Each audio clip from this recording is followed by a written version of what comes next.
અને મત્સર આ સહેસ શત્રુને આપણે કાબૂમાં રાખવા જોઈએ, તો આપણું જીવન નિર્મળ બને.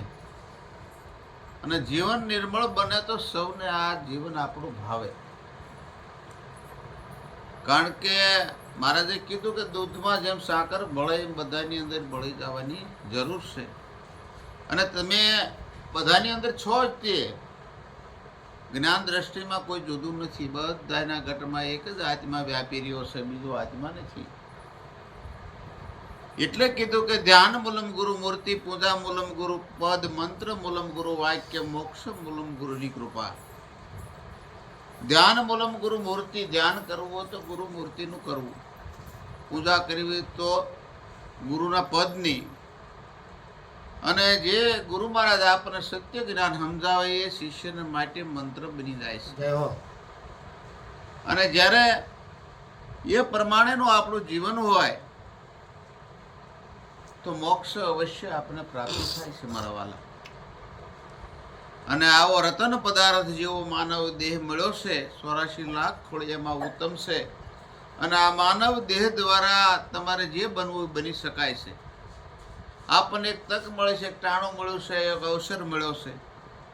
આ અવસર ચૂકવાનો નથી. અને આ અવસર ચૂક્યા તો 84માં જવાનું નક્કી છે. અને 84માંથી છૂટવા માટે આપણને માનવ દેહ મળ્યો છે. ભવસાગર તરવા માટે આ માનવ દેહ રૂપી આપણને નાવ મળ્યું છે પ્રભુ. એટલે એક વાણીમાં કીધું છે, એજી ગુરુજી મળ્યો એમને માનવનો અવતાર, આ ભવસાગર તરવાને કરીએ આત્મની ઓળખાણ. એજી બ્રહ્મ સાથે ભળવાને, એજી ગુરુજી નેણેથી નિરખીને જોયું આ ઘટમાય, પંચભૂત મળ્યા છે એક ઠારે. એમાં સુરતાથી ધર્યું જોને ધ્યાન, એજી મોહ મમતાન મારી રે. એજી ગુરુજી ઝાલરી વાગે ગગન ગઢમાય, અનહદ વાજા વાગે રે. અનુભવે જોયા નકળંગ નાથ, ઓળખ્યા રે અંતર્યામી રે. એજી ગુરુજી શૂન્ય રે શિખર નીરે પર, એ આસન ગુરુજી તમારું રે. ત્યાંનો હાલે કાળનું જોર, એવું અમર ધામ તમારું રે. એજી ગુરુ મળ્યા રે ધરમદાસ, સત્યની રાહે સલામવા રે. એવા નાવિક બન્યા મારા નાથ, યા જયદેવને તારી લેવા રે. એજી ગુરુજી મળ્યો એમને આ માનવનો અવતાર, ભવસાગર તરવાને કરીએ આત્મની ઓળખાણ. એજી બ્રહ્મ સાથે ભળવાને. એ ગુરુ મહારાજ મળ્યો અમને આ માનવ અવતાર શા માટે મળ્યો છે? ભવસાગર તરવા માટે અને પરિબ્રહ્મ પરમાત્મા રે ભળવા માટે આ માનવનો દેહ મળ્યો છે. મીરાબાઈ જેમ પરમાત્મા કૃષ્ણની મૂર્તિમાં મળી ગયા, એમાં મારે તમારે બધાને પરમાત્મામાં મળી જવાનું છે. અને એવી શક્તિ ગુરુ મહારાજ આપણને આપે, એવું જ્ઞાન આપે કે પરમાત્મા અને આપણે જુદા નથી, એક જ છે. મહારાજે સરસ મજાની વાત કરી કે સર્વના ઘટમાં એક જ પરમાત્મા છે, બીજો નથી. સવારામ બાપાએ કીધું કે બોલે બીજો નહીં, પરમાત્મા પોતે નર જ્ઞાની આંધળો આ ગોતે ને ગોતે, પડુસેના ગોતે ને ગોતે, શેટે શેટે ક્યાંથી સાહેબ બેઠે, કોઈ સુરતા સુગડ સમેટે તા ઘટમાં સાહેબ બેઠે. સુરતા એટલે આપણું પારખ જ્ઞાન છે, જેને પારખવાની શક્તિ છે ને સુરતા કહેવાય. ને શબ્દને જે પારખી જાય અને એક ઘર થાય તે સુરતા શબ્દનું એક ઘર થયું કહેવાય. માટે આવું સરસ મજાનું સંતોએ બધાએ પોકારીને કીધું છે કે જપ તપ કરતા જવાની જાશે, ગટપણમાં ગોથા ખાશું. આ અવસર છે પ્રભુ ભજાનો, સૂક્યા તો 84 જાશું. 84 છૂટવા માટે આપણને આવો માનવ દેહ મળ્યો છે. એ જી ગુરુ મારા જાલરી વાગે ગગનગઢ માય, અનહદ વાજા વાગે. આ ઘટની અંદર જે અનહદ ઝાલર વાગી રહી છે એ મારા પરમાત્માનો જ અવાજ છે. અને એ ઘટો ઘટમાં એક જ ઝાલરી વાગી રહી છે મારા વાલા. ગુરુ મહારાજનું સ્થાન ક્યાં છે? શૂન શિખર પર ગુરુ મહારાજનું આસન છે. કારણ કે ગુરુ મહારાજ અજર છે, અમર છે, અવિનાશી છે, શાશ્વત છે, નિત્ય છે, કાયમ રહેવા વાળું તત્વ છે ને ત્રણેય કાળમાં એનો નાશ નથી. ગીતાજીમાં ભગવાને કીધું મને અસ્ત્ર શસ્ત્ર કાપી ન શકે, પાણી પલાળી ન શકે, અગ્નિ બાળી ન શકે, પવન સૂકવી ન શકે.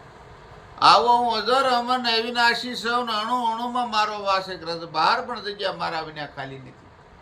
તો આપણે 3.5 મણની કાયામાં પરમાત્મા કેવી રીતે છે એને જાણવા માટે આપણે સદગુરુ મહારાજના જ્ઞાનની જરૂર છે મારા વાલા. અને એ જ્ઞાન જીવનમાં ઉતરી જાય તો આપણું જીવન ઉજ્જવળ બની જાય, માનવ જીવન સાર્થક બની જાય. એવો આવો અણમૂલો અવસર આપણને મળ્યો છે. એટલે જેને જેને સદગુરુ મળ્યા છે એ સત્યની રાહે ચલાવવા. ભવસાગર સંતોએ આને સાગર કીધો છે.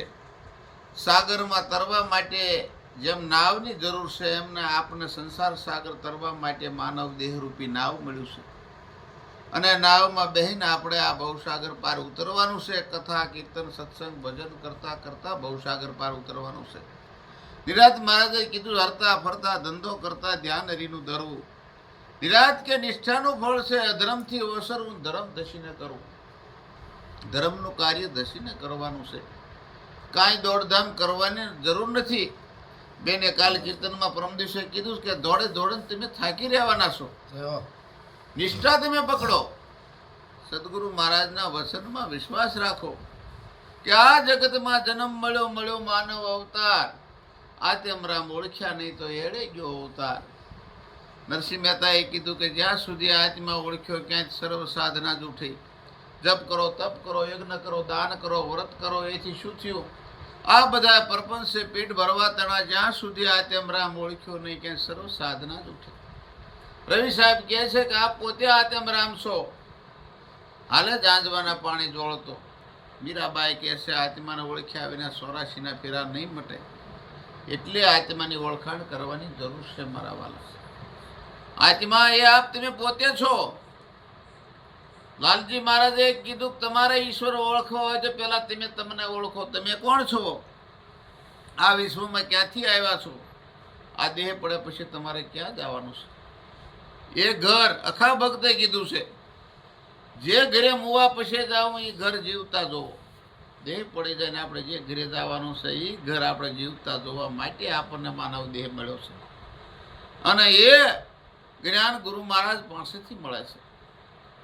અને બડા ભાગ્ય મનુષ્યને પાવા, સુર દુર્લભ સદગ્રંથન ગાવા. ઘણા ભાગ્ય ભેળા થાય, ઘણા પુણ્ય ભેળા થાય તે આવા મહાપુરુષોનો સંગ મળે છે. તુલસીદાસ મહારાજે રામાયણમાં કીધું છે ઘટમાં હૈ સુજત નહીં લાનત એસી જે તુલસી સંસાર કો કે ભયો મોતિયો બિન. કે તમારા ઘટની અંદર પરમાત્મા છે ને તમે જોયો નથી. અંધારું કહેવાય. અંધારું ક્યારે જાય? તમે ધારિયા હમણો તો ન જાય, તલવાર હમણો તો ન જાય, કુવાડા હમણો તો ન જાય, પણ એક દીપક કરો એટલે અંધારું જતું રહે. એમ આ ઘટની અંદર તમે એક જ જ્ઞાન દીપક પ્રગટાવો એટલે અજ્ઞાન અંધારું આમાંથી જતું રહે, તમારા નિજ સ્વરૂપની ઓળખાણ થઈ જાય, તમે પોતે પરમાત્મા છો એવું નક્કી થઈ જાય, સંતોની સાક્ષી થઈ જાય.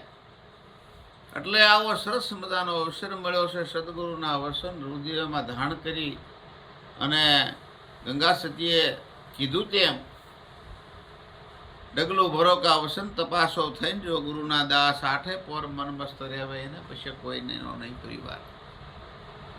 આ જીવન થોડું છે, ક્યારે પૂરું થશે આ કોઈ ભરોસો નથી. જયદેવ મહારાજે કીધું છે કે ઝાકળના પાણી જેવી જિંદગી રેલો, ઝાકળના પાણી જેવી જિંદગી રેલો, એક દાડો અચાનક ઉડી જાય જો, જીવન જગતમાં થોડુંક જાણજો રેલો, એક દાડો અચાનક ઉડી જાય જો, જીવન જગતમાં થોડું જાણજો રેલો, દિવસ યુગે ને દિવસ હાથ મેરેલો, દિવસ યુગે ને દિવસ હાથ મેરેલો, એમ તમારું આયુષ્ય ઓછું થાય જો, જીવન જગતમાં થોડુંક જાણજો રેલો, એમ તમારું આયુષ્ય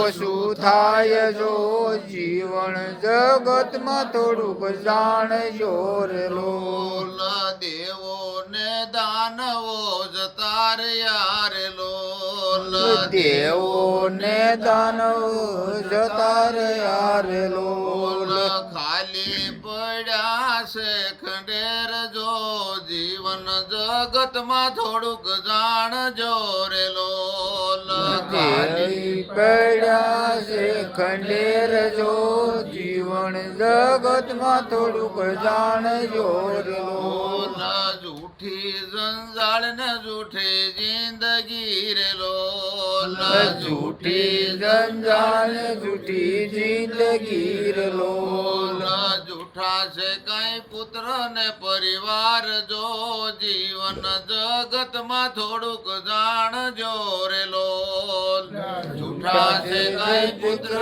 ને પરિવાર જો, જીવન જગતમાં થોડુંક જાણજો રેલો, જીવન જગતમાં થોડુંક જાણજો રેલો, જીવન જગતમાં થોડુંક જાણજો રેલો, જયદેવ કહે કે વેલા જાગજો રેલો, જયદેવ કહે છે વેલા જાગજો રેલો, નહીતર યા ફેરો થશે ફેલજો, જીવન જગતમાં થોડુંક જાણજો રેલો, નહીતર યા ફેરો થશે ફેલજો, જીવન જગતમાં થોડુંક જાણજો રેલો. સંતોએ વહેલી તકે જાગવાની ભલામણ કરી છે.